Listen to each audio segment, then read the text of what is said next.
تو آج ہم ایسٹرولوجمز آفیشیل چینل کی ایک بہت ہی دلچسپ پیشین گوئی کو سمجھنے کی کوشش کر رہے ہیں۔ انہوں نے علم نجوم کی بنیاد پر اپریل کے مہینے کو گولڈن ٹائم یعنی ایک سنہری وقت قرار دیا ہے۔ اور یہ کوئی معمولی پیشین گوئی نہیں تھی، یہ اس وقت کی گئی جب خطے میں جنگ اپنے عروج پر تھی، بہت ہی شدید حالات تھے۔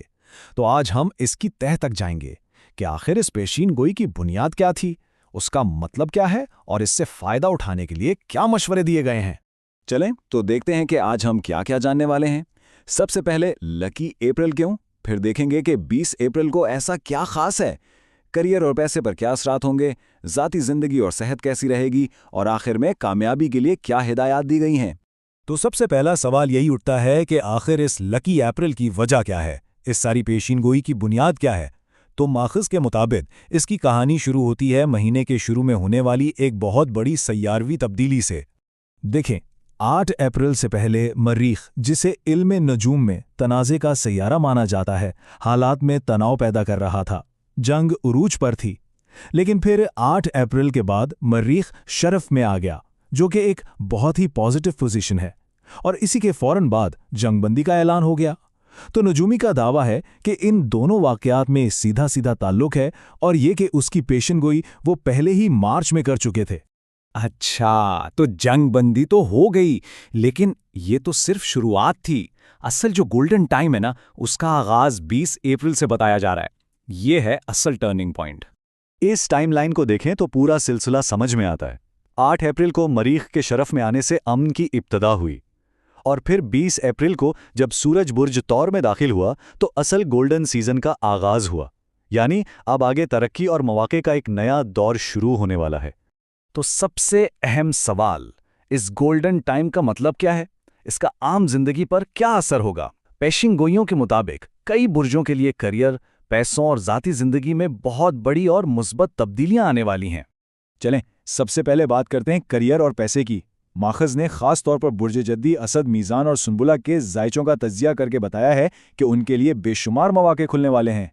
اگر پروفیشنل لائف کی بات کریں تو کہا جا رہا ہے کہ یہ وقت ترقی کے لیے بہترین ہے، پروموشن اور تنخواہ میں اضافے کے امکانات ہیں، نئی نوکری مل سکتی ہے، یہاں تک کہ بین الاقوامی موقع بھی، بزنس میں اچھی ڈیلز، نئی پارٹنرشپس اور ساتھ ہی ساتھ عزت اور شہرت میں بھی اضافے کا امکان ہے۔ اور جہاں تک پیسے کی بات ہے تو یہاں بھی خوشخبری ہے، اچانک مالی فائدے ہو سکتے ہیں، آمدنی کے نئے ذرائع کھل سکتے ہیں۔ جن لوگوں کو ماضی میں نقصان ہوا تھا ان کے لیے نقصانات کی تلافی کا بھی موقع ہے۔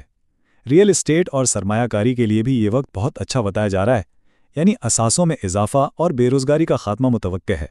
اچھا، یہ سب تو ہو گئی کریئر اور پیسے کی بات، لیکن یہ جو نجومی تبدیلیاں ہیں نا، ان کا اثر صرف کام کاج تک محدود نہیں ہے، ان کا ذاتی زندگی، رشتوں اور صحت پر بھی بہت گہرا اثر پڑنے والا ہے۔ اور یہ چارٹ دیکھیں کتنا دلچسپ ہے، مطلب یہ ایک مکمل تبدیلی ہے۔ خود اعتمادی میں اضافہ ہوگا، خاندانی رشتے مضبوط ہوں گے، طلباء کے لیے سیکھنے کے عمل میں بہتری آئے گی، اور جو لوگ صحت کے مسائل سے دوچار تھے ان کے لیے بھی صحت یابی کی امید ہے۔ البتہ ایک بات ذہن میں رکھنے والی ہے، یہ گولڈن ٹائم اپنے ساتھ بے پناہ مصروفیت بھی لائے گا۔ جب بڑے انعام ملتے ہیں تو محنت بھی زیادہ کرنی پڑتی ہے، تو مشورہ یہ ہے کہ اس مصروفیت سے گھبرانا نہیں ہے، بلکہ اسے ترقی کی نشانی سمجھ کر قبول کرنا ہے۔ تو اب سوال یہ ہے کہ اس سنہری وقت سے فائدہ اٹھانے کے لیے تیاری کیسے کی جائے؟ تو چلیں اب دیکھتے ہیں کہ اس کے لیے کیا عملی منصوبہ یا ایکشن پلان دیا گیا ہے۔ تو جو لوگ اس موقع سے فائدہ اٹھانے کے لیے تیار ہیں ان کے لیے ہدایت بالکل صاف ہے۔ سب سے پہلے تو اپنے منصوبوں کو ریفریش کریں، نئے اہداف مقرر کریں، نئے منصوبوں اور سرمایہ کاری، خاص طور پر ریئل اسٹیٹ میں سوچ سمجھ کر رسک لیں، اور ہاں، ٹیم ورک پر بہت زور دیا گیا ہے، یعنی لوگوں کے ساتھ مل کر کام کرے۔ لیکن یہ بھی ایک حقیقت ہے کہ ہو سکتا ہے ہر کوئی خود کو اتنا مضبوط محسوس نہ کر رہا ہو کہ فوراً ان مواقع سے فائدہ اٹھا لے۔ کچھ لوگ رکاوٹوں کا سامنا کر رہے ہوں گے یا کمزوری محسوس کر رہے ہوں گے، تو ماخذ میں ان لوگوں کے لیے بھی خاص حل بتائے گئے ہیں۔ اور یہاں ایک دو طرفہ حکمت عملی بتائی گئی ہے۔ ایک طرف روحانی علاج ہے، یعنی اندرونی سکون، برکت اور خود اعتمادی کے لیے روزانہ 5 بار سورۃ الشمس کی تلاوت، اور دوسری طرف توانائی کو بڑھانے کے لیے ایک بوسٹر کے طور پر ایک اعلیٰ معیار کا جیم سٹون پہننے کا مشورہ دیا گیا ہے۔ اور یہ جیم سٹونز ہر برج کے لیے مختلف بتائے گئے ہیں۔